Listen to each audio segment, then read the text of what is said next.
Bienvenue dans Méditation, le podcast dédié à la préparation mentale, au sport et à la méditation. On se retrouve chaque semaine entre passionnés pour aborder le thème de la préparation mentale et découvrir ensemble comment optimiser la performance sportive en conservant le plaisir de la pratique et en favorisant le bien-être et l'épanouissement.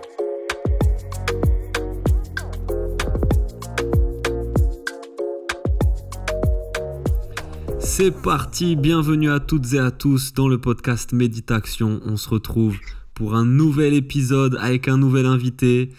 Et encore une fois, on reçoit un combattant, un guerrier même, ceinture noire de jiu-jitsu brésilien, professionnel de MMA. Il a commencé le sport dès son plus jeune âge. Il a ensuite basculé dans les arts martiaux et il a un sacré parcours. J'espère qu'il va partager avec nous. Grégory Ouamitan. Salut Grégory, comment ça va ? Eh ben, écoute, merci à toi de me recevoir sur ce podcast. C'est un honneur, d'autant plus que tu connais un peu ce que sont les Kanaks, parce qu'il me semble que tu as vécu là-bas. Donc, non, c'est un honneur de pouvoir participer à ce podcast aujourd'hui. Et puis voilà, parler de moi, parler de mon parcours, de ce qui s'est passé, de ce qui va se passer aussi dans le futur. Et de toutes les belles choses qui se sont accomplies durant cette année, quoi. Donc voilà. Et il y en a à dire, on va faire le tour. Merci à toi d'avoir accepté l'invitation, vraiment. T'as un parcours très inspirant, t'as de beaux projets, donc je suis ravi qu'on puisse en parler ensemble aujourd'hui. Yes. T'as commencé le sport très jeune, hein ? Est-ce que on peut revenir un peu sur ton parcours sportif ? Alors oui, j'ai commencé le sport très jeune. Il faut savoir que j'étais j'étais atteint entre guillemets de maladie qui s'appelle hyperactivité, enfin hyperactive du moins. Ouais. Et ben ça s'est décelé assez rapidement et c'est pour ça que ma mère m'a mis au baby basket et à la gym très tôt. Quand je dis très tôt, c'est genre les petits étaient acceptés à 4 ans. Moi, à 2 ans, j'étais déjà là-bas. Donc voilà, c'est vraiment par là que ça a commencé.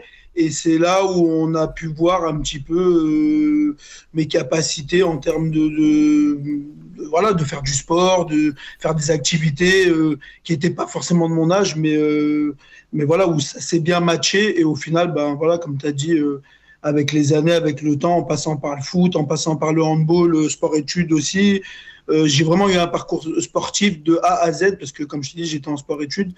Et puis voilà, dès mon plus jeune âge, 16 ans, 17 ans, j'ai commencé vraiment le jiu-jitsu brésilien. Ouais. Et puis voilà, ce qui m'a inspiré aussi de ce côté-là, c'est ces fameuses cassettes qu'on avait, que les grands frères avaient de l'UFC. Notamment, moi, Tankabot, c'était vraiment quelqu'un qui m'impressionnait puisque c'était le gros barbu qui fonçait sur les gens. Et puis voilà, c'est un peu ce qui m'a donné envie de me lancer là-dedans. Après, pourquoi j'ai commencé par le jiu-jitsu brésilien ? Parce que tout simplement, le club où je suis allé à Lyon proposait cette discipline, la mettait plus en avant que le MMA, le pancrace à l'époque. Donc, du coup, c'est ce qui m'a permis un petit peu déjà de commencer par le jiu-jitsu, faire mes ceintures, faire mes compétitions. Et après, par la suite, mettre aussi en avant le pancrace, parce que le MMA n'existait pas, c'était pas quelque chose dont on parlait en France à cette époque-là. Et avant le jiu-jitsu brésilien, tu as fait un petit tour par le karaté aussi, non ? Oui, j'ai fait du karaté. Ouais, ça n'a pas duré longtemps, mais j'en ai fait peut-être 2 ans. D'ailleurs, je salue mon ancien prof Joe, s'il entend ce podcast même un peu plus tard. Mais vraiment, ça a été une étape un petit peu, peut-être, c'est vraiment ce qui a fait que je me suis senti bien dans les sports de combat, dans les arts martiaux. Et c'est peut-être derrière ce qui a fait que, en ayant la connaissance de ce club qui se situe sur Bron, dans la région lyonnaise, c'est peut-être ce qui a fait que voilà, j'ai voulu continuer, aller un peu plus loin, voir un peu ce qui se passait. Mais c'est vrai que le karaté, ça a été, je pense, moi, ça a été un petit peu l'élément déclencheur de savoir si est-ce que je voulais faire des sports de combat, sachant qu'en même temps, je faisais aussi du foot. Donc c'est pour ça que c'est un parcours sportif qui est un peu... Ouais, c'est super intéressant. Voilà. T'es passé, justement, c'est ça ma prochaine question, c'est que t'es passé par plein de disciplines différentes. Qu'est-ce qui fait que quand tu découvres le jiu-jitsu brésilien, tu te dises waouh, et qu'en fait aujourd'hui t'en fasses encore au plus haut niveau? Alors, ce qui m'a permis de me décider de réellement savoir de réellement me dire que c'était une discipline qui m'intéressait, c'est qu'en fait, lors de mes premiers entraînements, j'ai eu la chance de tourner avec des gars qui étaient déjà ceinture bleue. Mais à l'époque, c'était pas pareil, le passage des ceintures et tout. Aujourd'hui, on a des mecs qui passent des ceintures assez rapidement, tous les 2 ans. Il suffit que tu aies une année de blessure et que pendant 1 an, tu n'es pas tout à fait dans le circuit, tu reviens, tu vois que le gars, il a déjà passé une ceinture. Et à cette époque-là, j'ai eu la chance de tourner avec des ceintures bleues, donc vraiment des bonnes ceintures bleues pour cette époque-là. Et en tournant avec eux, j'avais souvent comment ça s'appelle, en gros, j'avais beaucoup d'encouragement. Ils me disaient tout le temps oh là là, c'est bien ce que tu fais. Franchement, c'est incroyable. Ça fait pas longtemps que t'en fais. Genre, ça faisait 2-3 mois. Et en gros, je me laissais pas faire. Et il y avait des choses qu'ils n'arrivaient pas à faire. Alors que pourtant, ça marchait sur d'autres jiu-jitsuka. Mais voilà, en fait, ce qui m'a donné envie, c'est les conseils, c'est les encouragements, c'est toutes ces choses-là. Et d'ailleurs, c'est ce qui fonctionne aussi encore aujourd'hui. Hein. C'est les encouragements, ça fait beaucoup avancer. Donc, c'est vraiment cette partie-là, en fait. Ouais, c'est super intéressant parce qu'en effet, on sait aujourd'hui que dans le coaching, le fait de parler positivement aux élèves, de les encourager, c'est ça qui les motive, qui entretient un peu leur confiance en eux et leur motivation. Donc toi, ça t'a vraiment aidé à continuer à persévérer là-dedans? Ah ouais, moi, ça m'a carrément aidé. Et derrière, c'est pour ça que j'ai voulu faire de la compétition rapidement, prendre de l'expérience assez vite. Et puis par chance, enfin je dis par chance, mais le niveau que j'ai acquis, on va dire, durant les 9 premiers mois, parce que faut savoir que j'ai passé une ceinture bleue au bout de peut-être 10 mois. Et mes premiers championnats, ça a été les championnats d'Europe. Okay. Où j'ai pas fait de mauvaise prestation parce que j'ai fini 3e. Au premier championnat, après 10 mois de jiu-jitsu brésilien, j'ai eu ma ceinture bleue. J'ai pu faire les championnats d'Europe à Lisbonne, qui était dans la première salle à l'époque, pour ceux qui s'en rappellent. C'était une seule tribune, un seul gradin et les tatamis au milieu. Et je me rappelle que j'avais fini 3e. C'était incroyable, c'était une performance. C'était parfait pour moi pour continuer à me dire que ce sport était incroyable et essayer d'aller encore plus loin, en fait. Et qu'est-ce qui t'a permis au tout début de progresser vite, de rester motivé, d'avancer et même de performer sur des grosses compétitions? Alors déjà, c'est l'assiduité des entraînements. Déjà, ça, c'est... Je pense que tous les compétiteurs, tous les grands compétiteurs, tous les gros compétiteurs, en fait, tout le monde sait que pour passer les étapes, pour évoluer dans le bon sens, déjà, l'assiduité des entraînements, la rigueur, c'est quelque chose de très important. Être rigoureux dans son travail, dans l'apprentissage aussi. Puis après, voilà, c'est le nombre d'entraînements. Il y a ma première année en jiu-jitsu, même 2 ans, et j'ai pas honte de le dire parce que ça a vraiment changé ma vie, c'était que je travaillais pas. Donc, j'avais la possibilité aussi d'aller à l'entraînement, on va dire, quasiment tous les jours. Donc après, forcément, quand tu vas 2 ou 3 fois plus que quelqu'un, ou que d'autres, ça te permet d'apprendre 2 ou 3 fois plus vite. Forcément, tu as l'entraînement tous les jours et tout, donc forcément, mais voilà, la rigueur, l'assiduité, l'acharnement, la détermination, je pense que c'est des points qui sont importants. Et petit clin d'œil aussi au coaching particulier, ou même collectif, voilà, c'est des points sur lesquels il faut insister, quoi, si on veut aller loin rapidement et en étant performant. Génial.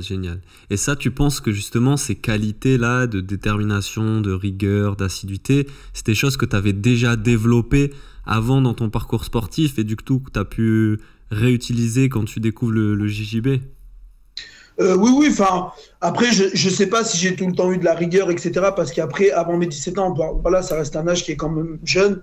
On se rapproche des 18 ans, mais on est encore dans l'adolescence, on est encore dans ce système de vie où voilà, on pense qu'à s'amuser. Donc, en fait, c'était un jeu. C'était même pas, pour moi, si on m'avait pas proposé de faire de la compétition, j'en aurais peut-être pas fait. Mais vu que c'était un club où il y avait pas mal de compétiteurs, je me suis lancé. Mais après, la rigueur, la détermination, après, je pense que c'est des choses qui font partie de moi. Pourquoi? Parce que quand je fais quelque chose, quand j'entreprends quelque chose, en général, j'aime bien que ça fonctionne. Et comme je l'ai dit juste avant, si tu n'as pas un minimum de rigueur, si tu n'as pas un minimum de détermination, ça va être compliqué d'entreprendre et d'aller au bout des choses, voilà, que tu désires avoir en fait. Et je pense que oui, j'ai toujours été un peu comme ça. Et puis j'ai toujours fait de la compétition en fait, même en ayant fait du baby basket, même en ayant fait, quand j'étais vraiment jeune, du karaté ou peu importe la discipline. La compétition, en fait, je vois pas le sport sans compétition parce que pour moi, c'est le fruit de ton travail en fait. Même que tu gagnes ou que tu perdes, en fait, c'est un moment différent de ce que tu peux ressentir en étant dans une salle avec des coéquipiers, des partenaires d'entraînement ou peu importe. Donc voilà, c'est vraiment, ouais, je pense que j'ai eu ça depuis longtemps. Alors je sais pas depuis quel âge, mais en tout cas voilà. Ouais, depuis petit, et c'est ça qui est hyper chouette dans le fait de faire du sport depuis très jeune, c'est que tu développes des qualités, une personnalité aussi, que tu peux réinvestir dans d'autres sports, mais surtout que tu peux réinvestir dans ta vie de tous les jours. Ouais, c'est ça, la vie de tous les jours aussi, parce que malgré tout, on a quand même certains projets professionnels, bon, y compris dans le sport, hein, c'est vraiment là-dedans que je voudrais m'épanouir, c'est vraiment là-dedans que je voudrais faire ma vie et tout, bien sûr aussi en gagnant sa vie, parce que c'est le but, on fait pas ça à titre gratuit aussi, hein, aujourd'hui la vie elle coûte cher et tout, donc, mais je pense que après voilà, dans les projets professionnels, il y en a aussi à côté, et puis de toute façon il faudra de la rigueur, il faudra aussi de la détermination, donc comme tu as pu le dire, c'est en fait toute la vie en général elle marche avec ces choses-là, en fait si on s'impose pas certaines choses, si on n'est pas un minimum rigoureux dans son travail, dans les choses qu'on a envie d'entreprendre, bah, je pense que c'est difficile un petit peu d'avancer. On va avancer, mais plus doucement que quelqu'un qui a vraiment de la rigueur, qui se dit vraiment non, tel jour je fais telle chose, telle semaine je fais telle et telle chose, tel week-end je profite pour faire ça. Enfin, voilà, c'est des choses, en fait, c'est s'imposer à soi-même une façon de travailler. Et là-dedans, comme on le redit encore une fois, c'est la rigueur, la discipline, l'envie d'aller loin, enfin la détermination, tout ça, c'est des points qui sont hyper importants. Ouais, et vraiment aussi, je trouve, ça permet de développer ce goût de l'effort et ce dépassement de soi, tu vois, qui est hyper utile dans la vie d'une personne. Et je le vois chez les gens, que ça soit des gens qui ont fait du sport en amateur, en professionnel, par rapport à d'autres qui n'en ont pas forcément fait, tu retrouves chez eux ce goût de l'effort, du dépassement de soi, dans tous les aspects de leur vie, en fait. Ouais, mais c'est ça, hein, c'est... Non, mais de toute façon, t'as tout dit, hein, dans tous les cas. En fait, je pense que peu importe la discipline, que ça soit sport combat ou même un sport de ballon, que ça soit éboueur dans un camion ou alors maçon dans le bâtiment, après, c'est... Enfin, voilà, la détermination, elle reste la même. Les gens, ils sont déterminés à aller au boulot, à aller travailler, à aller charbonner, parce que derrière, il y a aussi un aspect financier et il faut bien gagner sa vie. En fait, il y a ce côté-là, il y a ce côté aussi où les gens, ils passent de maçon peut-être à je sais pas moi, à promoteur immobilier, peut-être de déboueur à plombier justement, peut-être de karatéka à, je sais pas moi, footballeur professionnel. Enfin après, c'est diversifié, on sait pas sur quoi on va aller. Et voilà, il n'y a qu'en pratiquant une discipline qu'on est capable de savoir et de se rendre compte surtout si est-ce qu'on est fait pour ça ou pas. Et moi, j'ai eu la chance de pouvoir faire justement plein de disciplines. Les sports de combat, les sports de ballon, les sports d'équipe, les sports individuels. Et en fait, ça m'a permis de voir que le meilleur sport aujourd'hui, pour moi, ce qui me correspond le mieux, c'est le sport individuel. Demain, tu me dis qu'il y a la possibilité d'aller faire un foot, je vais le faire. Mais il n'y aura pas cette envie, cette détermination que j'ai connue dans les sports de combat, et notamment les sports individuels, où tu es vraiment livré à toi-même. Et c'est toi et rien que toi. Et pour aller au bout des choses, il faut que tu te déchires, quoi. Yes. Et aujourd'hui, tu es un combattant professionnel de MMA. C'est le jiu-jitsu brésilien qui t'a servi de tremplin vraiment vers le MMA? Alors, je vais te dire carrément, ouais, je pense que j'en suis même sûr. Parce que au début, pour en revenir au premier club de jiu-jitsu que j'ai fait dans ma vie, là où j'ai commencé mes racines, quand je suis parti de là, en fait, on m'a dit, ouais, il y a un gars à Bron, aux Essarts, dans un club qui donne des cours de MMA. Et puis, tu sais, c'était vraiment le stéréotype un peu du gars, tu sais, avec les cheveux coupés un peu en crête. Voilà, c'est Thierry Nakache, en fait. Donc, tout le monde le connaît et je pense que les gens la plupart des gens vont le reconnaître parce que c'est à travers lui que j'ai commencé le jiu-jitsu brésilien. Okay. Et il avait vraiment le gabarit type de les tanks à bottes, etc. Vraiment les poids lourds à l'UFC. Et en fait, je me suis dit, allez, tu sais quoi, j'ai pas trop envie de me prendre des coups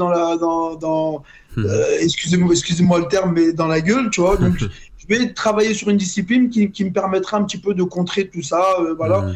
Et en fait, j'ai bien fait parce que mes premiers combats de pancrace, c'était peut-être 3-4 ans après où j'étais à la Bushido Academy à Avignon. Et ça m'a permis un petit peu de voir, ah ouais, et tout. Donc, il y a possibilité en pancrace de pouvoir soumettre les gens beaucoup plus facilement, enfin, avec de l'expérience, de pouvoir les soumettre. Et du coup, en fait, c'est un acheminement, je pense, un peu normal, hein, parce que il y a la partie sol, il y a la partie debout. En pancrace, il n'y a pas de frappe au sol. En fait, tout s'est rejoint et a formé cette petite sphère de sport de combat. Et je pense qu'aujourd'hui, après, ça s'est lâché parce que aussi, il faut savoir que l'entourage, c'est hyper important. Chez Thierry Nakache, il était moins axé sur le pancrace à l'époque, le MMA encore moins, mais il y avait quand même les sports de boxe pied-point, kickboxing, enfin voilà. Mais c'est ce qui m'a emmené. Oui, je pense que la suite logique, c'était ça. Ouais. Et à l'époque où tu démarres le MMA, enfin le pancrace, t'es déjà ceinture noire de jiu-jitsu brésilien ?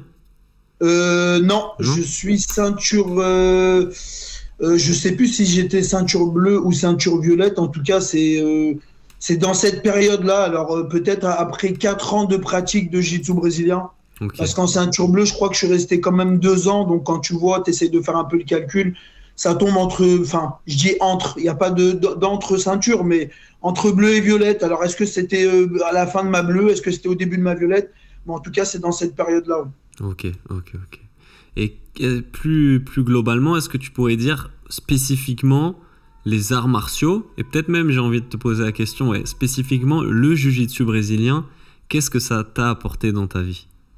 Oula, ça m'a permis de pas pas continuer sur une lancée de jeunesse un peu débile, à faire des conneries, à faire des bêtises. Faut savoir que j'ai failli, j'ai eu des gros problèmes avec la justice étant plus jeune.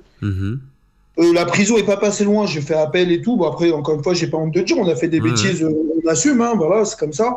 Mais par rapport au fait de, justement, ça s'est passé au foot, il y a eu ce qu'il fallait pas qu'il y ait à cette période-là. Et en fait, j'ai découvert le jiu-jitsu parce que je me suis dit, c'est pas possible d'aller faire des matchs de foot et de se mettre sur la gueule à longueur de temps dans un match alors que c'est censé être un sport de ballon et non pas un sport de combat.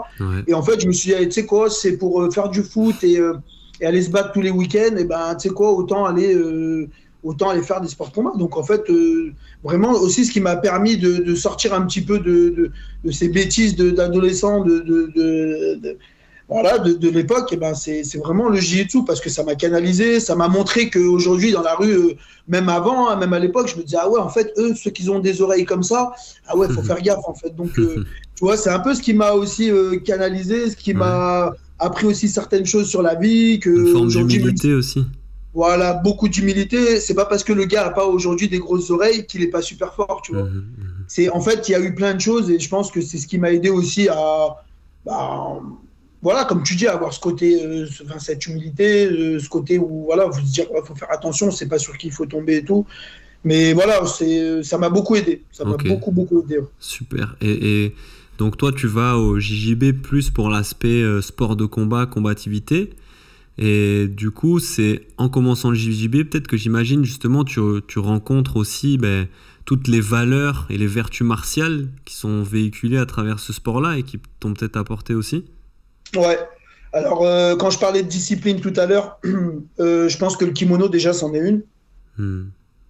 Ça reste l'outil de travail d'un jitsuka, parce que si tu n'as pas de kimono, ça ne sera pas du jiu-jitsu, tout simplement. Tu peux avoir juste ta ceinture.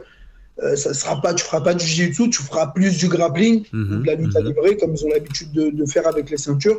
Mais ça ne sera pas du jiu-jitsu brésilien, parce que... Et en termes de discipline, le kimono, c'est comme un uniforme de policier ou de militaire. Et en fait, on est tous logés à la même enseigne. Ou quand tu rentres sur le tatami, le minimum, c'est de saluer ton prof. Alors, je sais qu'il y en a qui n'aiment pas faire ça et tout. Parce que pour eux, ça reste, non, je m'incline devant personne d'autre que notre créateur. Mais je pense que voilà, c'est pas s'incliner, c'est respecter un code, comme chez les pompiers, comme chez les militaires, où ils ont l'habitude de mettre la main au niveau du crâne, saluer leur commandant. Ça veut pas dire que je m'incline, c'est juste, il y a une discipline, il y a une façon de faire. On la respecte ou on la respecte pas, hein. Ça veut pas dire qu'on est des mauvaises personnes, mais en tout cas, voilà, ce côté disciplinaire, et puis voilà, enfin, d'avoir un prof qui t'explique, qui derrière te dit fais comme ci, comme ça, et que tu fais exactement comme ci, comme ça reste aussi de la discipline, malgré tout. Donc sinon, on ferait tous comme on en a envie. Ouais. Donc ça t'a vraiment, tu penses, apporté une forme de cadre, de discipline dans ton comportement, dans ton attitude, en fait. Ah oui, non, mais totalement. C'est avant, enfin, même en étant plus jeune, j'essayais d'être comme ça, de respecter au maximum les choses, parce qu'après, ça vient aussi d'éducation des parents, hein. On aura beau dire tout ce qu'on veut, mais oui, ça, bien sûr que ça a joué sur un tas de choses. Sur un tas de choses. Et puis même le respect de la personne en face de moi, qu'elle fasse jiu-jitsu ou pas. En fait, tout ça, toutes ces valeurs, viennent dans ta vie et chambouler certaines choses dans le bon sens du terme. Et puis elles t'apprennent à longueur de temps, longueur d'années, enfin, peu importe, elles t'apprennent en fait toutes les bonnes choses que peut apporter un sport, que ça soit de combat ou de ballon ou n'importe quel sport, qu'elle soit en ayant. De toute façon, après, quand on regarde les sports de combat, dans tous les cas, tout le monde a la même tenue en fait. Quand je parle du jiu-jitsu, ils sont en kimono. Quand je parle de MMA, ils sont en short et torse nu. Quand je parle de karaté, ils sont en kimono. Quand je parle, je veux dire, voilà, tout le monde respecte ce truc-là, et je pense que c'est ce qui fait que ça t'apprend des choses. Forcément, c'est sûr même. Yes, énorme. Tu faisais mention de ça au tout début, de tes origines, toi, donc de Kanak, de Kanaki, Nouvelle-Calédonie. Moi, j'ai eu la chance, en effet, de vivre là-bas, à Nouméa, pendant 1 an. Je salue toute la bande, d'ailleurs, s'il y en a qui nous écoutent. Je les salue vraiment chaleureusement. Et de découvrir, du coup, ce mode de vie qui est assez loin de ce qu'on peut connaître ici, mais qui est très teinté aussi de valeurs très fortes, de valeurs traditionnelles, notamment de respect, d'humilité, tout ça. Ça, quelle place ça a eu dans ton éducation et après dans ta pratique justement sportive, dans ta carrière? Alors, pour parler des Ouamitans, voilà, ça reste une communauté qui reste incroyable. J'ai pu en faire les frais, même au niveau de mes derniers combats, au niveau des partages sur les réseaux sociaux, au niveau des commentaires. Il y a eu une affiche du 17 décembre dernier. Je crois que j'ai jamais eu autant de partages. Je crois que c'est un truc comme 188 partages. C'est énorme, j'ai jamais eu ça. Et en fait, c'est là où je me rends compte que cette communauté, à travers les réseaux sociaux, parce qu'il faut savoir que j'ai jamais mis encore un pied en Nouvelle-Calédonie, mais ça va pas tarder, je pense. À travers les réseaux sociaux, ils ont réussi à véhiculer un petit peu je sais pas comment je pourrais expliquer, mais ce soutien, cette communauté qu'il y a là-bas. Voilà, ce soutien, mais mental plus que mental, parce qu'en fait, quand j'ai envie de réussir forcément pour la femme qui m'a mis au monde, ma merveilleuse maman, ma femme aussi avec qui je suis au quotidien, tous les jours, depuis le premier jour, qui me soutient dans mes projets et tout. J'ai envie de réussir pour eux, mais aussi en parallèle pour ces personnes-là qui donnent de leur temps, même si c'est juste un clic, même si c'est juste 2 clics, même si c'est juste taper une phrase bravo champion, bravo Timo à mi-temps. Forcément, ça peut t'apporter que comme de la détermination, de l'envie de leur montrer que même les jeunes qui sont là-bas au pays, qui sont sur le caillou, comme ils peuvent l'appeler, c'est possible en fait. C'est possible de réussir. Moi, j'ai 35 ans. J'ai signé à 1 mois de mon anniversaire à l'ARES. Ça reste la plus grosse organisation française de MMA, on est tous d'accord. J'ai signé à 35 ans. Donc, les petits jeunes de 20 ans, 22 ans, il ne faut jamais qu'ils perdent cet espoir et de se dire « Oh non, c'est foutu, on est là-bas, on est sur… » Non, en fait, tu as des Kanaks qui ont aujourd'hui prouvé que c'était possible. Je ne suis pas le seul, qui ont réussi à prouver que c'était possible de sortir un petit peu de la Nouvelle-Calédonie, d'aller en Europe, d'aller dans le monde entier pour pouvoir s'entraîner, performer, etc. Et donc voilà, mais après c'est une fierté, moi, de m'appeler Ouamitan, enfin voilà. Puis les grands Kanaks, on les connaît, Roch Ouamitan, ça reste le tonton, mon tonton, ça reste le frère de mon père. Aujourd'hui, l'indépendance, voilà, c'est des gens, ils sont robustes, ils ont envie de, voilà, tu vois, ils ont la niaque, ils veulent que ça soit chez eux, etc. Donc, non, ça m'a apporté énormément. Et ça continue à m'apporter aujourd'hui. Hein, ouais, c'est dans ce que j'entends, c'est vraiment aussi beaucoup une source de motivation. En fait, ça te pousse, cette communauté, elle te pousse, quoi, elle te motive à avancer. C'est ça. Quand tu vois qu'à Lyon, je devais combattre le 17 décembre, comme j'ai dit l'année dernière, ça s'est pas fait. Parce que mon adversaire a malheureusement eu le Covid. Punaise, j'étais là et je voyais des Kanaks tu sais, qui venaient de Paris, qui venaient de... Ah ouais, toute la bande.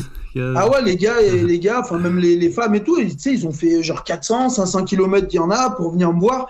Bah, même quand ils ont su que je combattais pas, moi forcément un peu déçu et tout, mais tu vois, ils étaient là, tu sais, ils étaient dans l'ambiance, et puis voilà, quand tu sais que tu as aussi des Kanaks à la fin du gala, quand tout le monde est parti, tu as les Kanaks qui sont là en train de ramasser les canettes, les bouteilles par terre. Enfin, on voit que tu sais, c'est des gens. Non, c'est incroyable. Et puis j'en ai des frissons quand je te parle, tu vois. Ça m'apporte vraiment beaucoup, beaucoup, tu vois. Et puis ils le savent, hein, puisque chaque Kanak qui m'envoie un message, ben, je prends le temps de lui répondre, que ce soit sur Messenger ou en commentaire sur une publication. Bon, quand tu as 200 commentaires et tout, c'est compliqué. Mais par contre, j'essaye de répondre au maximum aux gens, et notamment aux Kanaks, parce que je trouve que c'est important. À 22 000 km, 23 000 km d'ici, je pense que la moindre des choses, c'est ça, tu vois. C'est ça. Et ce qui est intéressant aussi, c'est que, et ça c'est revendiqué par les Kanaks, c'est que c'est aussi un peuple guerrier. Tu vois, il y a cet esprit guerrier combattant aussi chez eux. Ouais, et toi, t'en es un. C'est ça aussi qui est parlant peut-être encore plus pour eux. Je pense que oui. Après, je reste, comme je t'ai dit, un Ouamitan. Les Ouamitans, on les connaît en Nouvelle-Calédonie. C'est ceux qui font peur à la population, avec les Wallisiens, où il y a souvent des problèmes. Mais ouais, c'est... Ouais, en fait, il n'y a pas de mot exact en fait, pour essayer de faire comprendre aux gens à quel point voilà, que ça m'apporte... Non, c'est incroyable. Même, je te dis, même à 20, 22, 23 heures d'avion, j'ai jamais mis un pied. La plupart des Kanaks que je vois, sur les réseaux, je les ai jamais vus en vrai. Enfin, quoi te dire de plus? Non, c'est incroyable. C'est incroyable.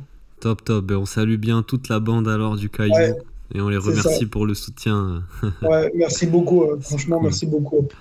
Là, très prochainement, à la fin du mois d'août, tu pars pour les États-Unis. Ouais. Hein, c'est ça, pour le championnat du monde de Jiu-Jitsu brésilien. Est-ce que tu peux nous dire un peu comment tu te prépares à ce gros événement, qui est le plus gros événement du monde en Jiu-Jitsu, hein? Ouais, en termes de... Là, c'est les masters, donc c'est pas les adultes, ça reste les masters. Ouais. Mais bon, ça reste quand même une très grosse compétition. Il me semble que quand je les ai fait la dernière fois, c'était quelque chose comme 5000 compétiteurs. Donc, ça reste quand même un événement qui est assez gros sur 3 jours, parce qu'il faut savoir que ça commence le 31, ça finit le 1er. Le 2, c'est 5000 compétiteurs. Donc, sur 3 jours, c'est énorme. Donc, ça reste quand même pour nous, les masters, parce qu'il faut savoir que aujourd'hui, je passe plus de compétitions en master qu'en adulte, parce que je trouve ça plus cool, plus fun. Mais voilà. Mais après, c'est vrai que ça reste... En termes de préparation, bah après, j'ai pas l'habitude de mentir, donc je vais pas mentir sur un podcast. Ça sert strictement à rien. Beaucoup de gens savent que je m'entraîne très peu en jiu-jitsu brésilien, honnêtement, hein, et que j'ai l'habitude depuis plusieurs années maintenant à aller faire les compétitions et ramener des titres, comme aux Europes cette année où j'ai dû m'entraîner, faire 5 entraînements avant les Europes et faire une magnifique 2e place. Et pour les championnats du monde, bah, c'est pareil, je me suis pas du tout entraîné. Cette semaine, j'ai fini le poids lourd, parce que je travaille en poids lourd quand j'ai un peu de temps. Enfin, quand voilà, je sais que j'ai une longue période où je vais rien faire, bah, je préfère aller faire un peu d'argent. Notamment, en plus, là, je pars aux États-Unis et je pars surtout d'abord avec 2 amis. Il faut de l'argent, voilà. Et puis, bah, j'en ai profité pour m'inscrire au championnat du monde. Donc, j'attends ça avec impatience. Mais en termes d'entraînement, non, je vais me préparer vraiment cette semaine. Sans dire que je vais faire trop de kimono, mais surtout faire des grosses prépas physiques, cardio, et puis la technique, après, comme on sait, ça s'oublie pas. Hein, c'est pas voilà, hein. Ton entraînement, il est surtout centré autour du MMA aujourd'hui? Il est centré sur le MMA. Il est centré sur le MMA. Il n'est pas beaucoup, il n'est pas un peu ou moyennement, il est vraiment centré sur le MMA.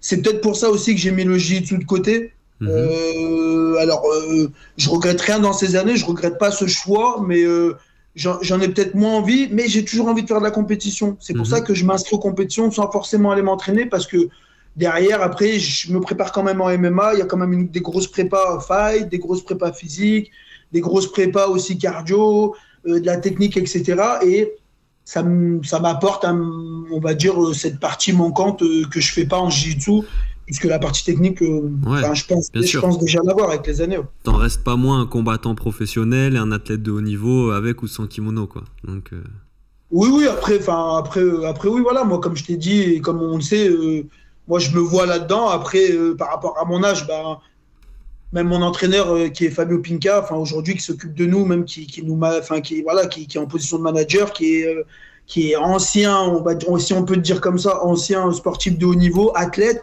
Aujourd'hui, ça reste quand même un athlète et un très grand sportif de haut niveau, même si aujourd'hui, il a mis un peu sa carrière de côté. Il est là autour de nous et c'est lui aussi qui nous pousse à aller le plus loin possible. Et non, après, comme je t'ai dit, c'est un noyau. J'ai pas besoin plus du jiu-jitsu que du MMA. En fait, c'est juste j'aime la compétition. Et aujourd'hui, j'ai un club qui me permet de faire du MMA et de faire de la compétition à haut niveau, parce que faut savoir que j'ai jamais fait de combat d'amateur en MMA. J'ai commencé direct par du professionnel, mais parce que durant toutes ces années, j'ai eu la chance de m'entraîner un peu avec les meilleurs de Lyon. J'ai eu la chance un petit peu de m'entraîner et de me mettre en condition comme si j'allais combattre. Et quand je suis arrivé dans la cage la première fois, c'était à l'ARES. J'ai pas vu de grosses différences. Il n'y avait pas de pression, parce que derrière moi, j'ai une équipe.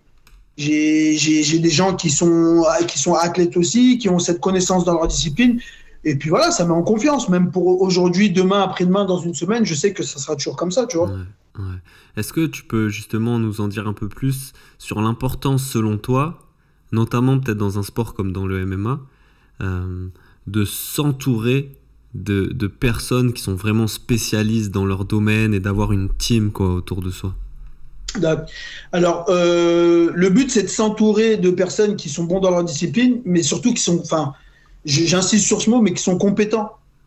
Parce que tu as des mecs, ils sont là, c'est pas les meilleurs compétiteurs. Après, il n'y a pas besoin d'être bon compétiteur pour être bon coach. On l'a vu avec, il y a plein, je pourrais citer plein de noms, mais en gros, voilà, c'est pas parce que tu n'as pas été gros compétiteur que tu peux pas être bon. Pour moi, aujourd'hui, s'entourer de personnes, c'est s'entourer des meilleurs dans leur discipline, forcément, parce qu'ils ont ce truc-là. S'entourer des personnes bonnes dans leur discipline et compétents, parce que ça reste aussi des athlètes, donc ils pratiquent la discipline, ils savent ce qui est bon et ce qui est pas bon. Et pourquoi c'est bien de s'en entourer? Parce que derrière, la représentation de ce que tu feras, entre guillemets, dans la cage, ça sera aussi le fruit de ce travail que tu as pu avoir avec toutes ces personnes qui t'ont entouré durant ta préparation en amont, ou pendant, ou même après combat. Donc ça reste hyper important, tu vois. Voilà, c'est le mieux, je pense, que c'est de s'entourer de personnes déjà qu'on connaît, en qui on a confiance. Et surtout, je te dis, compétents, qui ont pratiqué la discipline, tu vois. Ouais. Et autant dans l'aspect purement sportif que aussi extra-sportif et médical, toi, c'est quelque chose, j'ai vu, auquel t'accordais de l'importance aussi. Oui, parce que voilà, ça fait partie intégrale de quand tu t'entraînes, forcément, quand tu t'entraînes dur, souvent t'as mal quelque part.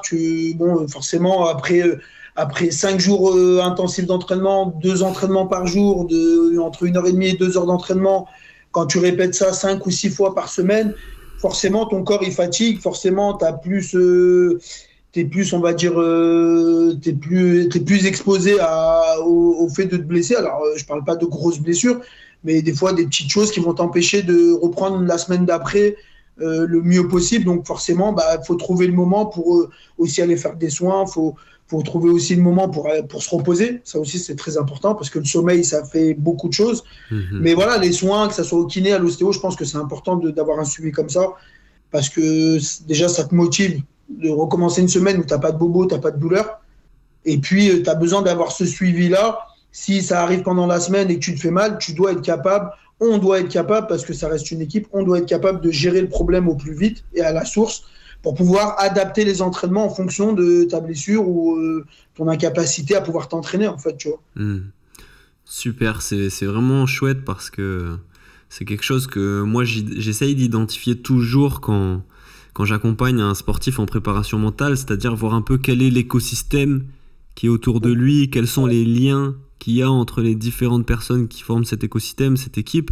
Et toi, dans ce que tu dis, on voit que c'est vraiment une équipe, quoi. Il y a un clan, pour reprendre l'expression kanak peut-être, il y a un clan, quoi. C'est ça.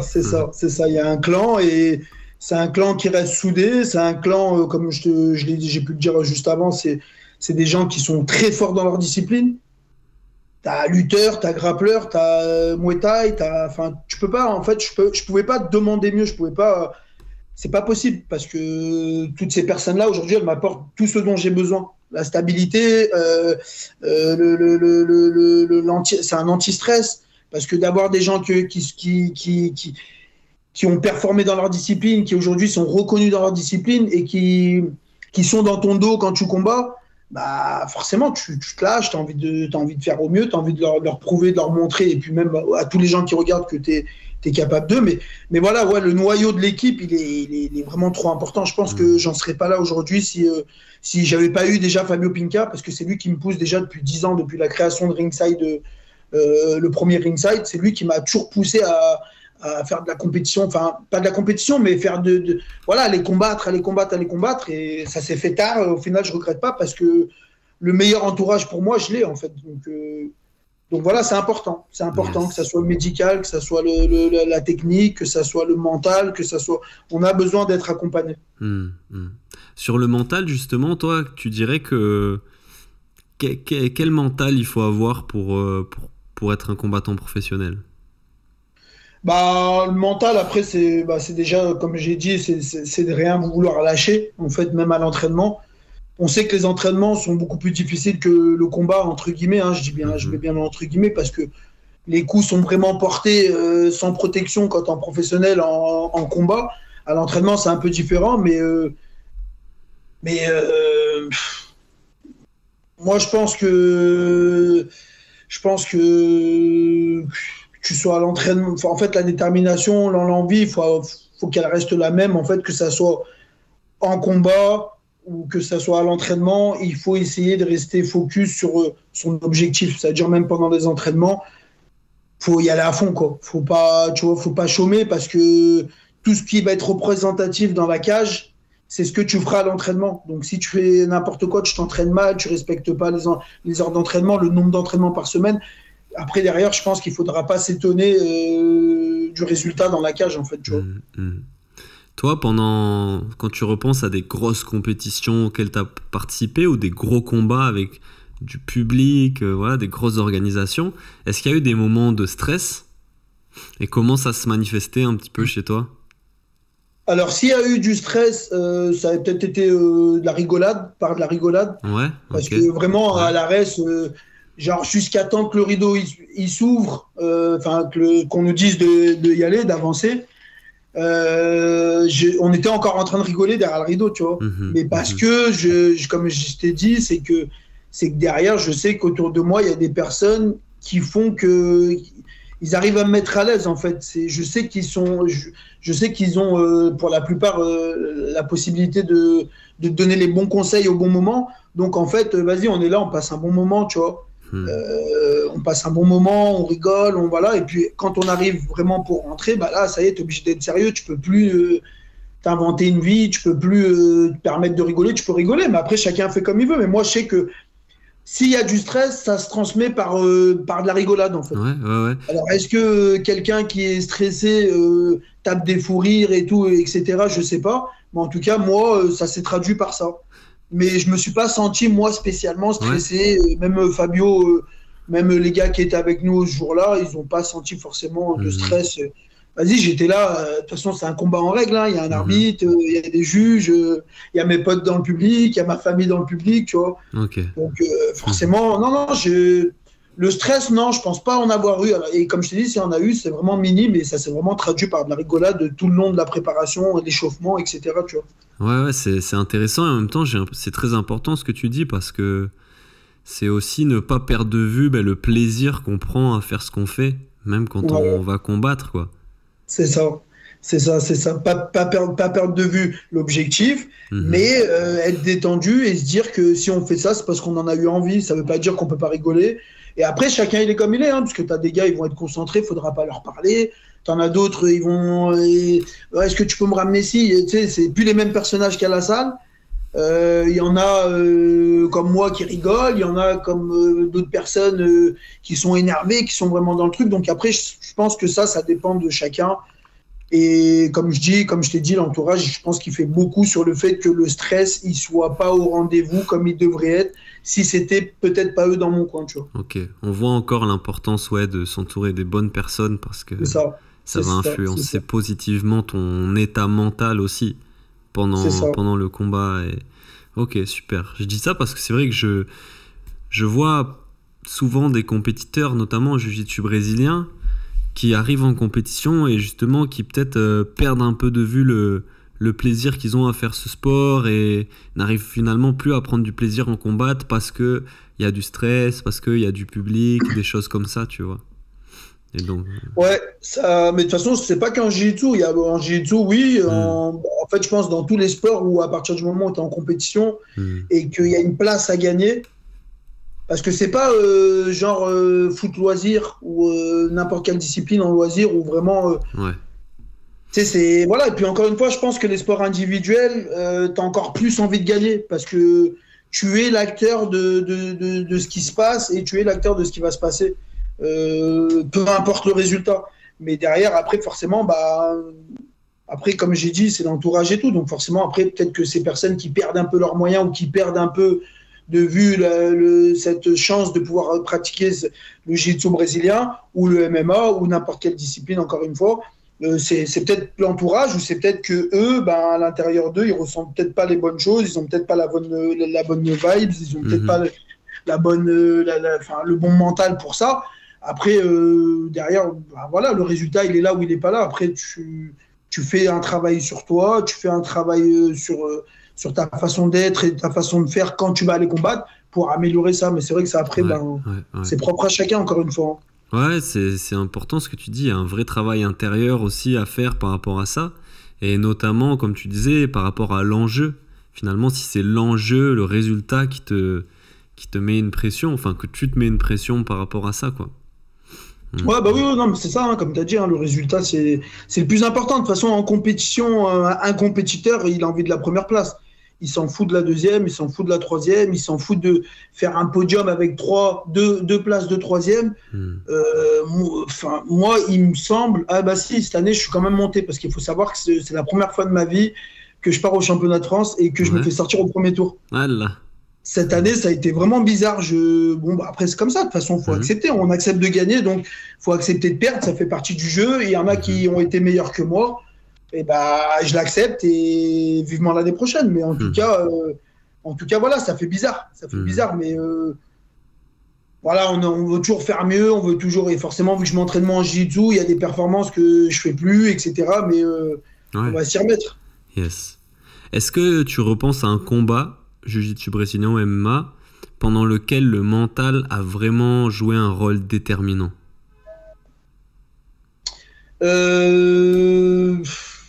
Tu vois, où tu peux te dire combat je l'ai gagné au mental, tu vois. En fait, quasiment tout le temps, à chaque fois que j'ai fait un podium, parce que au final, quand tu sais que tu vas faire un podium, ce combat-là qui permettra de te faire arriver sur le podium, faut avoir un mental. Faut avoir un mental parce que c'est ce qui va te permettre d'arriver troisième ou deuxième ou premier. Et en fait, tu es obligé d'avoir un mental à ce moment-là. C'est pas genre juste tu combats. De toute façon, tous les combats, ils sont importants dans tous les cas parce que en jiu-jitsu, tu fais un combat, tu le perds, t'es éliminé. C'est élimination directe. Tu vois. À part si on est 3 dans la KT où le perdant le premier combat, tu rencontres le perdant du premier combat et ensuite, si tu gagnes, tu rencontres le gagnant du premier combat. Mais en gros, non, ouais, c'est tout le temps, en fait. C'est prédominant dans toute ton approche du combat à toi, quoi. Voilà, c'est ça, le mental, peu importe le combat, peu importe si c'est le premier ou la finale, t'as toujours, voilà, si tu te mets en condition, si tu te dis, vas-y, il faut que je gagne. Moi, après, tu me parles de ça, en jiu-jitsu, quand j'étais en finale, là, ça y est, je me disais que le plus dur, il est fait, ou pas. Ça dépend des personnes, comment elles pensent, parce que si le gars est en finale aussi, le plus dur, non, il est là, tu vois. Mais c'est de se dire ça dans sa tête, je pense que ça peut aider aussi un petit peu à se dire, vas-y, tu sais quoi, j'ai fait le maximum de combats, je l'ai fait, c'est passé, il en reste un, vas-y, il faut que je gagne. Et après, bah, en fonction du résultat, si tu te fais pas éclater 11-0 comme moi en finale des Europes cette année, bah, voilà, tu te dis que tu as fait une bonne compétition, vas-y, tu as fini deuxième, bah vas-y, je reviendrai l'année prochaine, tu vois. Mais le but, voilà, tout le monde veut finir premier, tout le monde a envie de cette première place, c'est le Graal, tu vois. C'est vraiment la place pour laquelle tu as envie de combattre, tu vois. Yes. Si on te disait, ouais, il n'y a qu'une troisième place à prendre, ah oui, tu irais la prendre, mais pas avec le même, pas la même envie que d'aller chercher la première place, tu vois. Ça tombe bien que tu abordes un peu le sujet de la défaite et de l'échec. Et en effet, ça fait partie de la vie du compétiteur. Enfin, quand tu acceptes de jouer, ben, tu acceptes de gagner ou de perdre. Voilà. Surtout que dans ces sports-là, il n'y a pas d'égalité, ou c'est très rare, quoi. Voilà, il n'y a pas d'égalité. En MMA, il peut y en avoir, mais comme tu as dit, c'est rare. Ouais. Ça arrive, hein, ça arrive, je pense, plus que souvent. Alors après, pas dans les plus grosses organisations dans lesquelles on a l'habitude de regarder à la télé et tout. On en voit très rarement. Mais en jiu-jitsu, oui. En jiu-jitsu, c'est pile ou face. Voilà, c'est pile ou face. C'est gagne ou perd. Mais la défaite, moi, après, moi, je parle de moi parce que voilà, mais par exemple, je mets le point sur l'ARES, c'est qu'en fait, quand j'ai combattu, vas-y, il fallait que je gagne, tu vois. C'était le premier à l'ARES, 35 ans, contre un gars qui a 23 ans, en plus contre un Anglais chez nous, tu vois. C'était vraiment l'envie, la préparation. Après, je mets pas d'excuses, je me donne pas voilà, mais en gros, en short notice, c'est très difficile d'arriver et de faire une performance comme un gars qui s'entraîne depuis 2 mois. Ouais, et lui, ça a été le cas. Mais je pense qu'avec plus d'entraînement, ça m'aurait permis de faire une meilleure performance. Alors, je ne sais pas encore une fois si j'aurais gagné ou pas, parce qu'on n'est pas devin, tu vois. Mais je pense que la défaite à ce combat-là, elle était très compliquée, elle était dure à digérer, parce que c'était le premier à l'ARES. C'était le combat qu'il fallait gagner pour pouvoir continuer. Alors, ils m'ont fait signer quand même 4 combats, hein, j'en ai encore 3 avec eux et tout, mais voilà, les goûts amers des défaites, de toute façon, qu'elles soient en jiu-jitsu, en grappling, en MMA ou dans n'importe quelle discipline, en fait, comme je t'ai dit, enfin, ou comme tu le sais, on a envie de gagner, on n'a pas envie de perdre, en fait, tu vois. Et il y a des fois, bah, tu as peut-être un peu plus envie de gagner. Là, l'ARES, c'était important, ça reste la plus grosse organisation de France, on a envie de performer, on a envie de faire du spectacle, on a envie de faire plaisir aux gens, on a envie de se faire plaisir.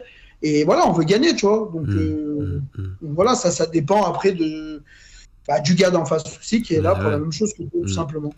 Et tu dirais que quand tu repenses à tous ces combats, toutes ces compétitions et tout ça, quel a été ton plus bel échec finalement et pourquoi? Alors peut-être que le plus bel échec, je ne vais pas parler de jiu-jitsu parce que jiu-jitsu, les compétitions, voilà, ça variait. Europe, un coup tu gagnes, tu reviens l'année d'après, tu perds. Les France, tu gagnes l'année d'après. Donc ça reste varié. Ça reste des petits échecs, mais pas comme là où j'ai eu la possibilité de signer à l'ARES. On m'a donné cette chance, où Fabio aussi en est pour beaucoup parce qu'il a créé cette opportunité, cette occasion de pouvoir aller se défendre, aller combattre à l'ARES. Et en fait, le fait d'avoir perdu, je pense que pour moi, c'est l'une des plus grosses défaites parce que, en termes de faire déplacer des gens jusqu'à Paris, parce qu'il faut savoir que je suis de Lyon, donc les gens viennent de Lyon à Paris, tu fais déplacer de la famille, etc. Et puis voilà, tu as envie de réussir, tu as envie de faire un super combat. Je pense pas que ça a été le cas. Je pense pas que j'ai été comme je l'aurais voulu. Mais voilà, ma plus grosse déception, c'est celle-là, parce que pour un premier gros combat en MMA comme ça en professionnel et à l'ARES, il fallait que je gagne ce combat. Voilà, et du coup, je pense que ça reste une grosse déception, mais je pense que le chemin, il est encore long. Donc, Et en quoi ça a été justement peut-être cette expérience transformateur et quelle leçon tu retiens pour la suite finalement de cette expérience? Eh ben, la seule leçon que je vais retenir, c'est que pour combattre, et je pense que ça c'est pareil, que ça soit en jiu-jitsu, en MMA ou en grappling, par rapport à nos disciplines à nous, c'est que déjà pour rien regretter, il faut s'entraîner. À l'ARES, j'ai pas eu plus de 2 semaines pour m'entraîner, mais voilà. Mais je pense que pour rien regretter, faut s'entraîner à fond en fait, tu vois. faut s'entraîner à fond, donner le meilleur de soi-même tous les jours à l'entraînement et en combat, bien sûr, parce que c'est vraiment le but ultime, c'est de gagner le combat. Et voilà, mais pour rien regretter, c'est ça, c'est d'être déterminé, s'entraîner comme un barjot, tu vois. Et puis le résultat, après, il est là ou il n'est pas là. Hein. De toute façon, ça, les gens, ils l'acceptent ou pas. Dans tous les cas, quand tu as perdu, tu as perdu. Tu as gagné, tu vois. Ouais, c'est très important, je trouve, ce que tu dis, parce qu'en effet, comme tu le disais, le résultat, il dépend pas que de toi. Forcément, il y a un adversaire en face. Par contre, toute ta préparation, tout ton entraînement, ça dépend que de toi. Et tu sais très bien si tu t'es donné à fond pendant cet entraînement-là, pendant cette préparation ou pas, quoi. C'est ça. Tu peux pas te mentir, en fait. Tu peux pas te mentir à toi-même et te dire ouais, c'est bon, je suis prêt. Mais tu sais que tu t'es pas entraîné, tu sais que tu as loupé des entraînements, tu sais que tu t'es pas entraîné à fond, que tu n'as pas joué le jeu. Parce que le but, sincèrement, dans les prépas, c'est vraiment de pleurer. Hein. C'est vraiment de lâcher tes larmes. Façon de parler. Après, chacun fait comme il veut. Mais tu sais, c'est vraiment genre de vas-y, tu sais, je suis mort, j'ai tout donné, j'en peux plus, j'ai envie d'abandonner. Mais tu es quand même allé au bout. Tu vois. Du coup, bah, c'est un peu le miroir de ce qui va se passer, tu vois, en compétition, encore une fois, en jiu-jitsu, en MMA ou en grappling. C'est vraiment le miroir de ce qui va se passer dans le combat. Donc, en fait, quand tu te donneras à fond et que tu regretteras pas de t'être donné à fond, peu importe le résultat, bah, ça voudra dire que bah, déjà, tu t'es pas menti pendant ta préparation, tu n'as pas menti aux autres, parce qu'il y en a plein qui jouent le jeu à l'entraînement, enfin, qui montrent que, et surtout sur les réseaux, parce que c'est vraiment un problème, je m'entraîne, mais en fait, au final, tu te rends compte que le gars, ouais, ok, bah, tu t'es entraîné, mais tu en as fait le minimum, quoi, t'as vu, on le sait, tu vois. Donc, non, ouais, je pense que c'est important de se donner à fond. Ouais. De toute façon, c'est toujours le mot d'ordre, en fait. Hein. Ok, et ta plus belle réussite, ça serait quoi? Sportivement parlant? Ouais. Alors, sportivement parlant, ma plus belle réussite, eh ben, sincèrement, c'est d'avoir connu Fabio Pinca par rapport à... Je parle de lui parce que pour moi, c'est un exemple. Hein, et c'est pas un exemple que pour moi. On était aux États-Unis l'année dernière, encore au mois de mars. Les gars, ils attendent que Fabio Pinca. Pourtant, on est aux États-Unis, tu vois. Donc, c'est pour dire à quel point le personnage, il a un impact dans les sports de combat, dans la boxe pied-point. Enfin, voilà. Mais moi, pour moi, mon plus bel exemple, c'est lui. Et ma plus belle réussite aujourd'hui, c'est de l'avoir à mes côtés, en fait. Je vais te dire tous les jours, parce que quand on se prépare, il est là tous les jours. Il donne sa vie pour nous trouver des combats, que ce soit pour les amateurs ou les professionnels, pour organiser des événements, des galas comme là, Octogone 2, c'est la 2e édition, il y aura 2 fois plus de monde, il y aura, enfin voilà, mais voilà, le gars, il donne sa vie pour nous, il est là tous les jours, et en fait, je pense que ma plus grande réussite aujourd'hui, sportivement parlant, c'est vraiment d'avoir intégré cette équipe de Ringside, et que lui en fasse partie, et bah, tout le reste, hein, c'est un Graal après, hein, tu vois, c'est une grappe où les gens viennent, tac tac, se greffer dessus, et en gros, lui va aider lui va aider lui va aider lui, enfin, chaque personne a y trouvé, je veux dire son intérêt, mais c'est pas le mot, enfin, c'est pas le bon mot, tu vois, mais en gros, chaque personne apporte un truc à une personne, et ainsi de suite, en fait, tu vois. Mais ma meilleure réussite, je pense que c'est ça. Enfin, c'est même pas, je pense, c'est juste que c'est Ringside, quoi. Yes, magnifique. Et toi, aujourd'hui, de par ton expérience dans le Jiu-Jitsu, dans le MMA, tu joues aussi un rôle peut-être un peu de mentor ou de conseil pour des plus jeunes combattants qui sont dans ta salle, dans ton entourage? Oui, je peux en servir d'exemple. Après, de toute façon, quand je le vois par rapport aussi, encore une fois, au réseau, même quand tu arrives à la salle après un combat ou avant un combat, quand tu te prépares, forcément, tu as tous les petits jeunes qui sont là, qui, comme moi d'ailleurs à l'époque, où quand il y en avait qui allaient combattre, bah, t'es impressionné. Tu te dis, ah, j'aimerais bien être comme lui et tout, machin, mais en fait, bah, après, c'est aussi avec l'expérience, en grandissant dans la tête, hein, voilà, mais c'est sûr que oui, ça donne, je pense que ça donne un exemple, et je pense que ça pousse les jeunes. Et nous, on est une salle où vraiment on est en plein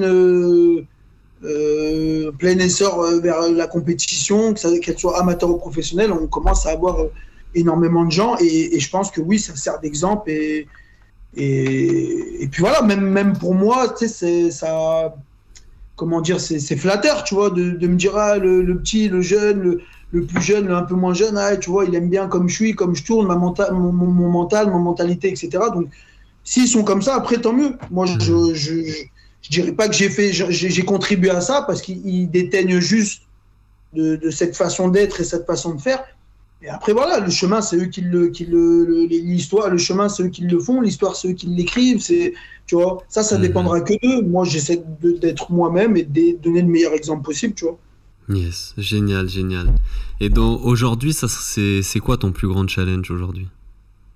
Mon plus grand challenge, alors, faut savoir que l'année dernière, on a créé un site internet avec ma femme. On avait mis qu'on avait pour but de signer à l'ARES. Ouais. Mais je ne savais pas du tout que j'allais signer à l'ARES. Ouais.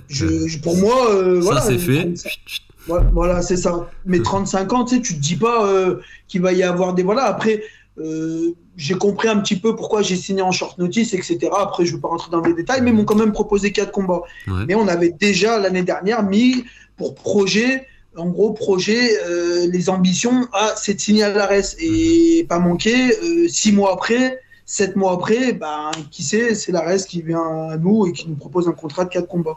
Donc après, en termes de rêve et de... Voilà, après, je pense que tout le monde a envie d'aller à l'UFC, tu vois.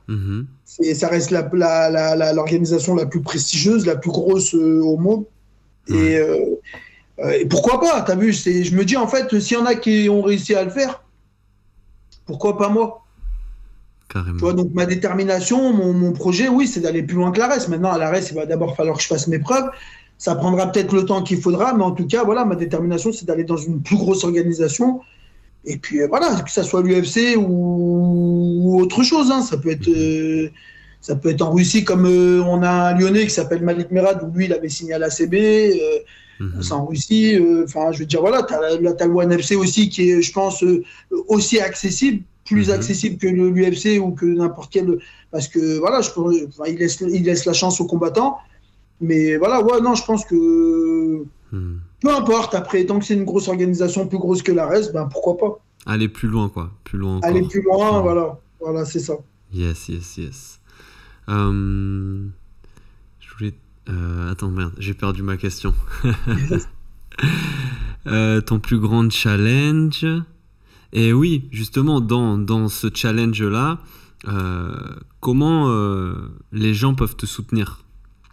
Parce que tu vois, là, tu as fait un post récemment sur Instagram, justement, disant que tu es aussi en recherche de sponsors et que les gens peuvent te soutenir dans tes projets, dans tout l'investissement que toi, tu mets dans ton parcours sportif, quoi. J'ai mis un post il n'y a pas longtemps par rapport au fait de trouver des sponsors, parce que la vie de sportif, notamment en sport de combat, et j'ai pu le voir aussi avec les années d'expérience, et même à l'époque quand je voyais des gars qui partent aux États-Unis, au Brésil, je me disais mais comment ils font? C'est des mecs, c'est pas possible, ils ne vivent que de ça et tout. Et en fait, je l'ai su avec les années. C'est d'ailleurs pour ça qu'on a créé un site internet, qu'on a créé une possibilité de devenir partenaire, etc. Et oui, j'ai su avec le temps que c'est très difficile d'avoir d'avoir un revenu chaque mois où c'est tout le temps pareil, comme si tu travaillais. Déjà, c'est pas possible. Donc, tu as besoin d'être entouré, tu as besoin d'avoir des personnes qui te suivent aussi de ce côté-là, en partenariat ou en sponsoring. On appelle ça comme on veut, mais dans tous les cas, c'est un partage de quelque chose ou pas. Après, derrière, si aujourd'hui j'ai fait ce poste, c'est parce que en jiu-jitsu plus qu'en MMA, parce qu'en jiu-jitsu, il faut savoir qu'on n'est pas payé.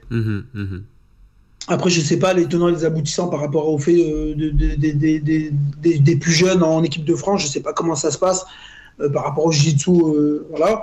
Mais en jiu-jitsu, on ne touche pas d'argent. Donc forcément, il faut avoir une possibilité d'aide pour qu'on puisse aller faire les compétitions à l'international. En France, c'est moins dérangeant parce que forcément, ça te coûtera moins cher. Et aujourd'hui, en 2023, ça peut te coûter cher parce que de se déplacer, ça coûte de l'argent. Ceux qui ont des enfants, qui ont des familles, il faut poser des jours. Voilà, tout ça, c'est quelque chose de très important. Et en MMA, la différence, en professionnel, tu as une récompense, tu as un contrat, quoi. Donc, voilà, tu as un contrat où derrière, on te donne, on te paye pour ce que tu fais, en fait, tu vois. C'est là où est la différence, en fait, avec le jiu-jitsu et le MMA. Pour moi, c'est vraiment deux mondes à part parce qu'en jiu-jitsu, même si tu es professionnel aujourd'hui, bah, si tu n'es pas un crack comme Duarte ou comme les frères Miao ou qui tu veux, en fait, tu vois, bah, c'est difficile de vivre de ça. Bon, tandis qu'en MMA, bah, quelqu'un qui démarre d'en bas, forcément, il y a toujours un moment donné où il va arriver, où quand il va passer en professionnel, bah, il y aura un aspect financier derrière. Alors, en vivre tout de suite, c'est compliqué, mais après, avec les années, bah, tu peux te dire, je vais faire ça, Voilà, c'est pour ça que c'est la raison pour laquelle, entre les combats, et ben, quand j'ai du temps, bah, voilà, je reprends le camion, parce que c'est une vie aussi que j'apprécie, être dans un camion, voilà, on va dire aujourd'hui, c'est ce que je sais faire de mieux à côté du sport, tu vois. Yes. Ouais, ben, je vous invite à regarder, je mettrai le lien, le dossier de sponsoring qu'a fait Grégory justement, il est vraiment bien fait, c'est super chouette ce que vous avez fait, tout est expliqué, ton projet sportif, tes ambitions, tes motivations, les différentes façons qu'il y a de contribuer à ce projet-là, donc je mettrai le lien et je vous invite vraiment à aller jeter un coup d'œil et à participer si vous pouvez. Ouais, c'est super gentil, merci beaucoup en tout cas à toi de ce petit geste et ouais, voilà, après l'aide, elle se fait ou elle se fait pas, dans tous les cas on avance, faut bien le savoir, ça sera un plus, et s'il y a, ben, au top, on peut pas demander mieux, et s'il y a pas, ben, au top quand même, j'aime quand même les gens, je suis pas fermé sur ces choses-là, mais en tout cas c'est sûr que je vais aller au bout de ce que j'ai envie, ça c'est sûr. Yes. Et tu es aussi coach, tu proposes aussi des cours, des coachings, je crois, sur Lyon du coup, plutôt sur Lyon. Oui, sur Lyon, notamment à Ringside, parce qu'on a un gym qui est incroyable. C'est 700 mètres carrés dédiés au sport de combat.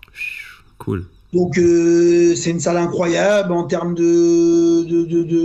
d'emplacement, en termes de tout le matériel, les personnes qui ont là-bas, qui sont sur place, voilà, comme je disais tout à l'heure, qui t'apportent ce que tu ne connais pas. Quand je fais des prépas physiques avec notre préparateur physique qui s'appelle Alexis, quand on est avec lui, forcément, quand il nous montre des mouvements, bah, je sais que je pourrais le remontrer à des futurs coachings. Donc voilà, mais ouais, la plupart des coachings que je donne, c'est vraiment dans ma salle. À l'extérieur, on m'a proposé cette année et tout, mais c'est vrai que c'est compliqué parce que, comme je dis, à côté du MMA, si tu n'as pas de rentrée d'argent, c'est compliqué. Donc je ne peux pas juste avoir un coaching par-ci, un coaching par-là et vivre de ça, c'est pas possible. Oui, bien sûr. Vraiment que du matin au soir, je sois comme ça à faire des coachings privés ou partout ou collectifs, en fait. Ouais. Mais c'est aussi jiu-jitsu brésilien. Tu proposes des cours particuliers? Non, pas jiu-jitsu brésilien. Si jiu-jitsu brésilien, j'en ai un avec lequel ça se passe très bien. Il a 64 ans. Cool, ah ouais, génial. Une ceinture blanche, à qui j'ai remis des barrettes il n'y a pas longtemps. J'ai remis 3 barrettes parce que je pense que au-delà de son âge et de ce qu'il peut entreprendre, même en compétition, parce qu'il n'en fait pas, c'est vraiment déjà son assiduité, sa détermination et sa rigueur, encore une fois, on en revient. Et puis c'est quelqu'un qui est régulé sur ses entraînements.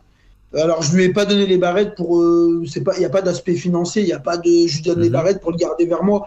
C'est parce qu'il a le mérite à 64 ans de faire du jiu-jitsu et essayer tu vois, d'être bon, d'apprendre, mais c'est difficile parce voilà, il a 64 ans quoi. Mais le seul coaching que j'ai, c'est lui et voilà, ça se passe très bien et je suis très fier de lui parce que voilà, il me montre qu'à 64 ans, tu vois, tout est encore possible. Ah c'est génial, franchement, méga respect à lui, en tout cas on le salue bien fort. Et à côté de ça, je donne toujours des coachings plus en grappling. Et toute la partie MMA, voilà, ça introduit la boxe, faire du PAO, faire des petites prépas fight, faire des petites prépas physiques, etc. Après, de toute façon, les cours en général, c'est 1 heure. Donc après, on a le temps de voir ce que la personne doit ou pas travailler, ce que surtout elle a envie de travailler, parce que moi, je fonctionne beaucoup comme ça. C'est en gros la personne, voilà, c'est quoi tes lacunes? Tu te sens mal dessus, tu te sens mal dessous, tu te sens mal quand tu boxes, tu te sens mal quand tu luttes. On va travailler les points négatifs, en fait, tu vois. Ouais. Ok, super, parfait. Et t'as un combat de MMA qui arrive aussi bientôt, le 14 octobre, il me semble. J'ai un combat de...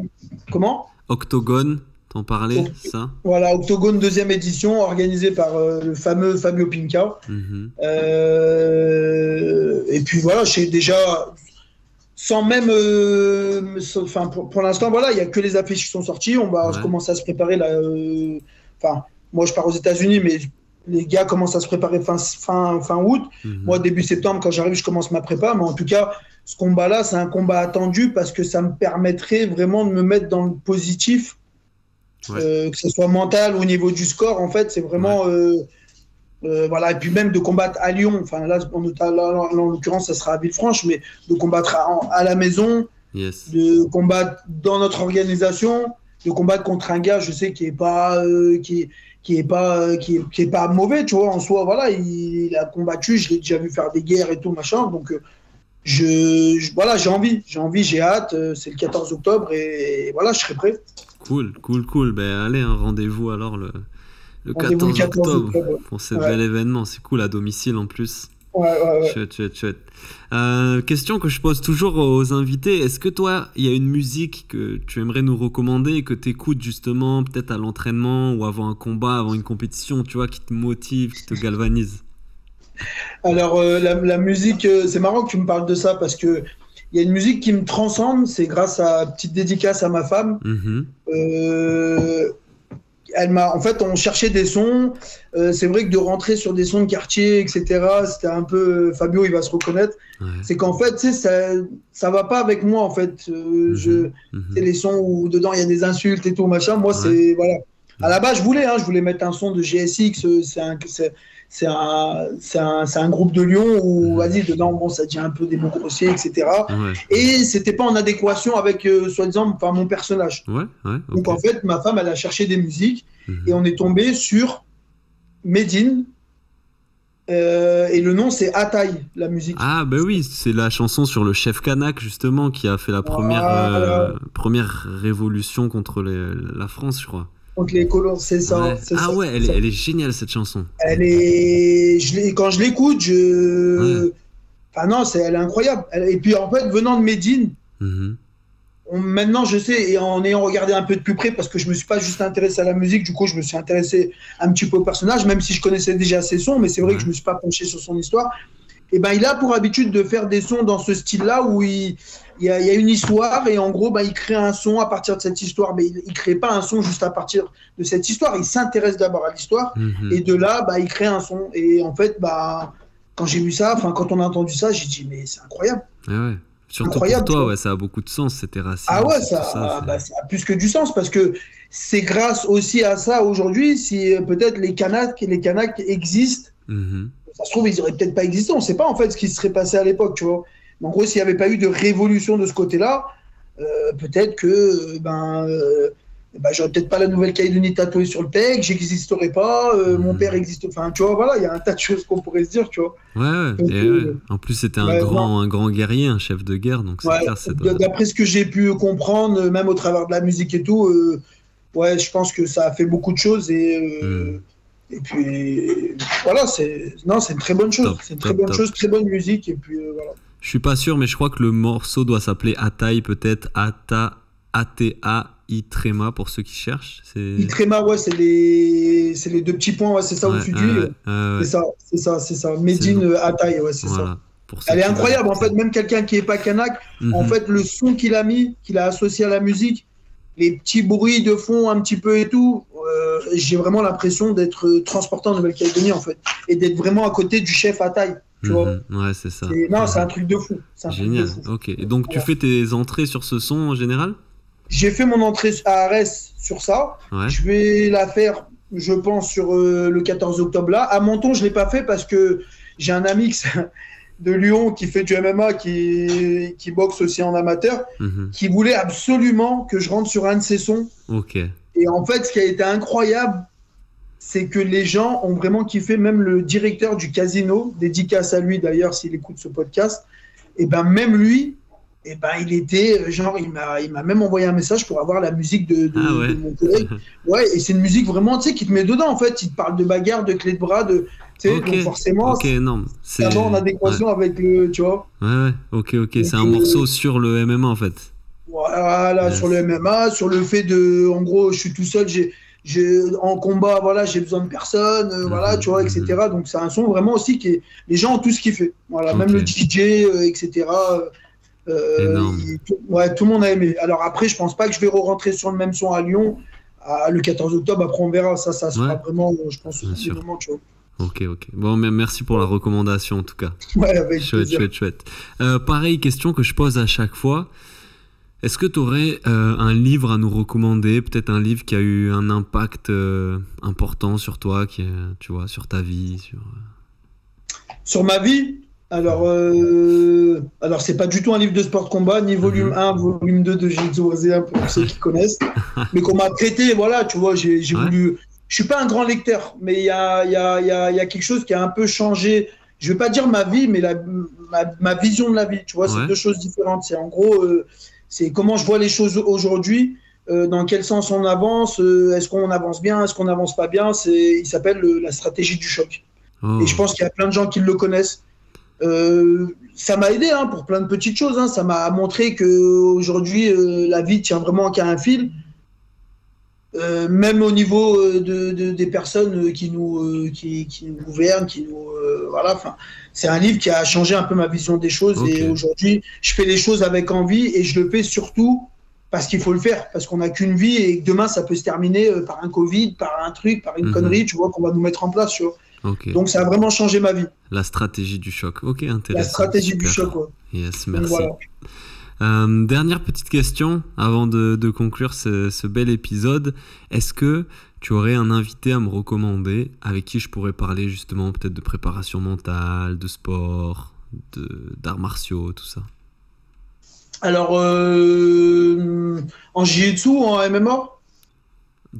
Peu importe, celui que tu penses avec qui. Alors, en Jiu-Jitsu, je vais faire cette dédicace, ça reste une dédicace quand même, mais mon entraîneur Vincent Nguyen, qui a déjà fait pas mal de podcasts, très connu, même j'ai envie de te dire, c'est un point culminant un petit peu du Jiu-Jitsu brésilien en France, parce qu'aujourd'hui, je crois qu'il est responsable d'arbitrage. Il va arbitrer à l'international, aux mondiaux. Je crois même que là, il est au World Master, qui va, si je dis pas de bêtises. Mais voilà, c'est le gars t'imagines, qui a arbitré quand même des combats de Kylian Duarte. Des finales internationales, ouais. Voilà, donc le personnage, il sait ce qu'il dit, il sait ce qu'il fait. Si aujourd'hui il est là, c'est pas pour rien. Tu auras toujours des gens qui vont dire oui, mais parce qu'il est proche de ci ou de ça. En fait, non, on s'en fout. Comme je dis et comme on a dit tout à l'heure, le travail effectué, c'est lui qui l'a fait et personne d'autre. Tu vois, donc, moi, je pense que ça pourrait être un bon invité parce que c'est quelqu'un qui a de très bons arguments, qui a de très bons conseils. Et aujourd'hui, si le Jiu-Jitsu avance en France, il en est pour quelque chose, tu vois. Yes. Et il se reconnaîtra quand je dis ça parce que déjà, je suis pas le seul à le dire et puis c'est une vérité, tu vois. Il ne faut pas avoir peur de dire des choses.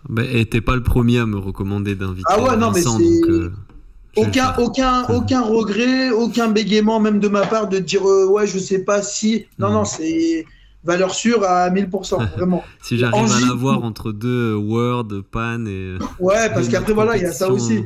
Voilà, il y a ça aussi, le fait de pouvoir l'avoir réellement. Après, je pense que le meilleur temps, ça serait la rentrée parce que il n'y a rien de spécial entre début septembre et mi-octobre. Ouais. Et je pense que c'est la meilleure période pour l'attraper dans les griffes du podcast. Je vais essayer en tout cas. Ouais, c'est vrai que ce serait vraiment intéressant. Je suis curieux d'avoir son avis sur tout ça.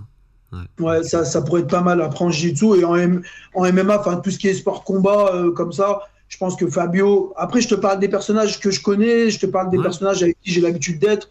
Mais Fabio aussi, c'est pareil. C'est par son expérience. Très peu de Français ont l'expérience que lui, il a eue de carrière professionnelle de combattant. Voilà, il a combattu tous les meilleurs. Et aujourd'hui, Fabio, c'est Fabio, tu vois. C'est pas un combattant comme tout le monde, tu vois. C'est le combattant, tu vois. Yes. Donc après, lui aussi, je sais que c'est quelqu'un que tu pourras inviter. Et lui, ce qui est bien, c'est qu'il y a eu une transition entre la boxe thaï et le MMA. Donc il a pu voir ce que c'était la boxe thaï, il a pu voir ce que c'était le MMA, il a pu voir l'entre-deux, il a pu voir un petit peu ce changement. Et derrière, aujourd'hui, il se place en tant que manager, il se place en tant que head coach, il se place en tant que que entraîneur, tu vois, en fait, toutes ces responsabilités-là qu'il a, c'est pour ça que tout à l'heure, je disais un peu plus haut dans le podcast, c'est qu'aujourd'hui, il donne vraiment sa vie pour nous, pour les gens de la salle, etc. Yes. Donc lui, je pense qu'aussi, ça serait quelque chose, le podcast. Ouais. Carrément. Ok, cool, voilà. Parfait.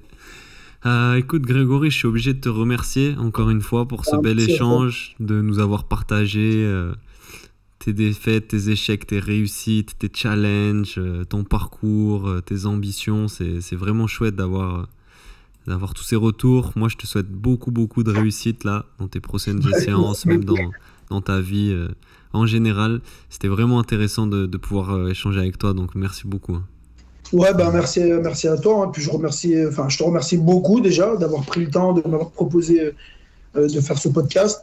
Et remercie aussi la communauté de ton podcast, en fait, de m'écouter, de repartager, etc. Après, on ne connaît pas les retombées, mais dans tous les cas, je pense que venant de toi, connaissant maintenant un petit peu le personnage à travers les réseaux, à travers la vidéo et le son, etc., je peux que te remercier et espérer que tu ailles encore plus loin dans ta partie aussi coach mental, toute cette partie-là, parce que c'est aussi important. Donc, vraiment, merci à toi et ne change rien. Yes. Merci Grégory. Merci à tous ceux qui auront pris le temps d'écouter cet épisode. Et on se retrouve bientôt pour un nouvel épisode du podcast Méditation. Ciao. Ciao. Merci.